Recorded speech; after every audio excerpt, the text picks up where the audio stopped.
Welcome to the Master Cars Pro channel. Today we'll talk about the problems and weaknesses of Volvo V60.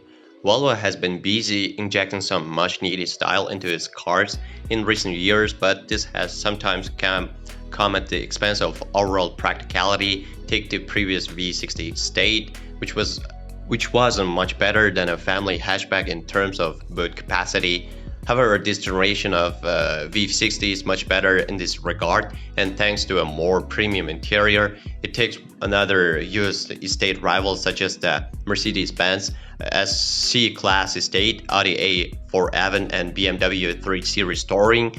Now good looks aren't everything if it costs you a fortune to run. Volvo knows this, and that's why you can only get the V60 with sensibly sized 2.0 liter petrol and diesel engines. The range kicks off with the 148 bhp version badged as the D3, while it can go for a more powerful 187 bhp unit, designated D4. For petrol lovers, there's a lone 247 bhp engine called T5 or two plug-in hybrid T8 models in standard 385 bhp or 399 bhp Polestar engineered forms. All diesels model can be specified with either a 6-speed manual or 8-speed automatic gearbox, while petrol and plug-in hybrids are all autos. In late 2020, the range was tweaked to include only petrol and diesel engines, incorporating an electric motor to make them mild hybrid cars badged with a B. Even the entry-level Momentum model gets many luxuries such as the sat-nav LED lights, a powered tailgate, and a 12.3-inch digital instrument display. Momentum Pro adds leather trim inside, heated front seats, a heated steering wheel, adaptive LED headlights, and a head-up display. Our design is for those wanting some sporty, because it has lower suspension, larger 18-inch alloy wheels, and gloss black exterior pieces. Inscription is the even more luxurious model with wood inlays inside and plenty of chrome outside, while Pro adds 19-inch alloy wheels and ventilated seats with Napa leather. The plug-in hybrid Polestar engineered T8 version has 19-inch alloys, a heated steering wheel, an upgraded Harman Kardon sound system, and a set of expensive Outlands adjustable dampers and a bespoke suspension tune. With many illustrious rivals in the mix, the V60 needs to be decent to drive. Fortunately, it is, as long as you stick to the standard suspension setup and either 17-inch or 18-inch alloy wheels.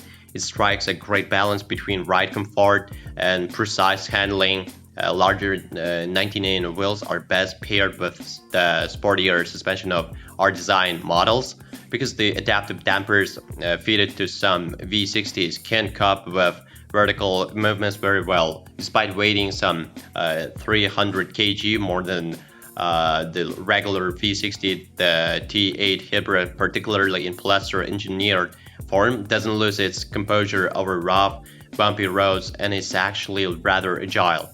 Not to be outdone by the competition, you can personalize your driving experience with the various driving modes available. You can make the steering lighter or heavier, alter the brake pedal feel, and also make the accelerator response sharper. Where the V60 differs most from its predecessors is inside, where there's far more room for both people and luggage. The driver and front passenger have very comfortable seats with plenty of leg, head, and shoulder room. The raised center console and well-padded door-mounted armrests are great for long journeys too. Rear seat occupants also get lots of space to spread out, although fitting 3 adults across the rear bench would be pushing it. The boot is one of the biggest in the class and is very well thought out. Aside from a rather awkward parcel shelf with a flip-up driver to which you can strap shopping bags, unless you plumb for the T5 petrol, running costs for the V60 are pretty reasonable For the class, both the D3 and D4 diesel engines have a combined WLTP fuel economy figure of 55.4 mpg when equipped with a manual gearbox, but dropped to 51.4 mpg and 52.3 mpg, respectively, when paired with the 8-speed auto. Four-wheel drive cross-country D4 SR30 are still at 47.9 mpg. However, this isn't as bad as the 38.7 mpg combined figure for the T5. Four-wheel drive T6 and T8 plug-in hybrids are the economy stars with figures of 156.8 mpg, 9 mpg, and 128.4 mpg, respectively.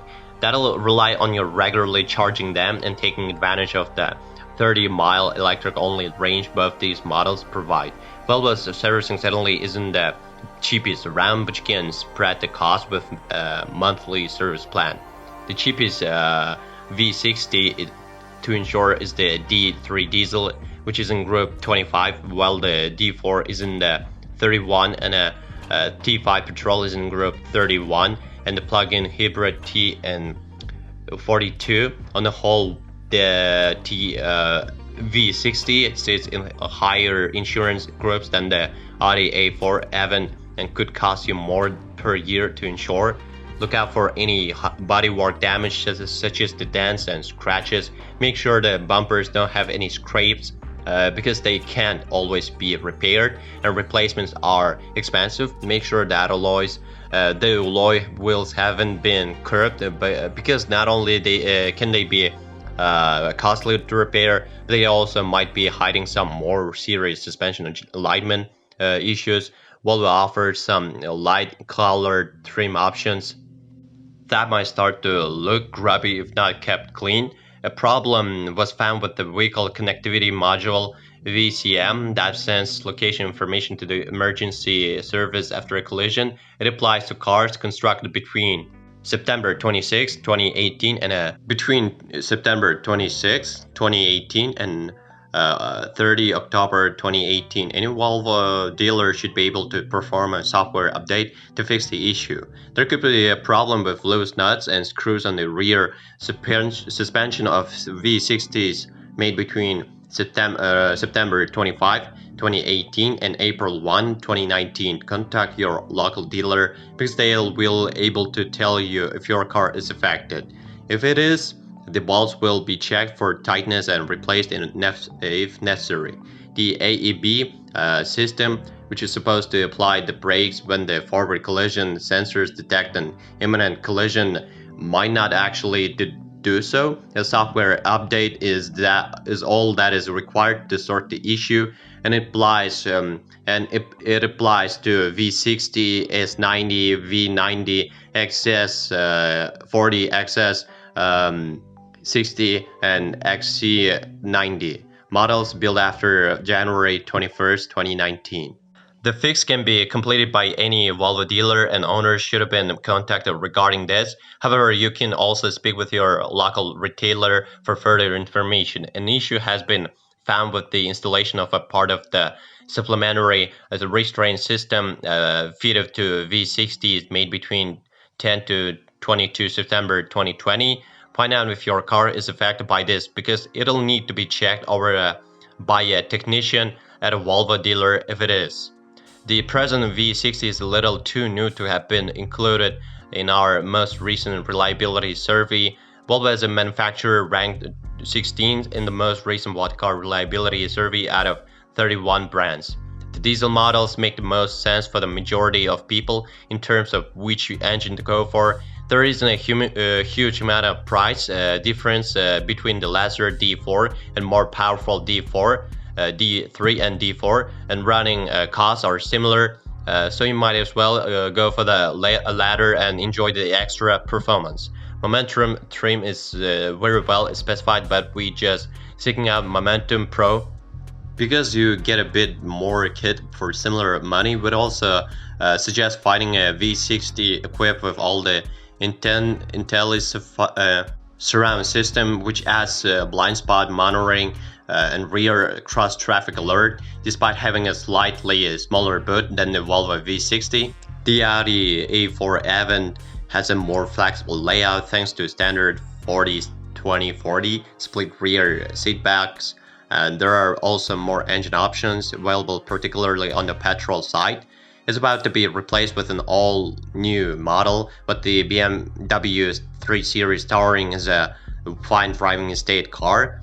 Again, it's not the biggest around, but it does have a very easy-to-use infotainment system and a window on the tailgate that opens separately, particularly useful in tight parking bays. Despite not being great to drive, the Mercedes-Benz C-Class estate is spacious, well-equipped, and very proficient in C220D diesel guise. Well, if you are the owner of this car, then please describe the problems that you had to face during the operation of the car. Perhaps it is your feedback that'll help viewers when choosing a car. That's it for today. Thanks everyone for attention. It isn't much work for you to subscribe to the channel. See you soon.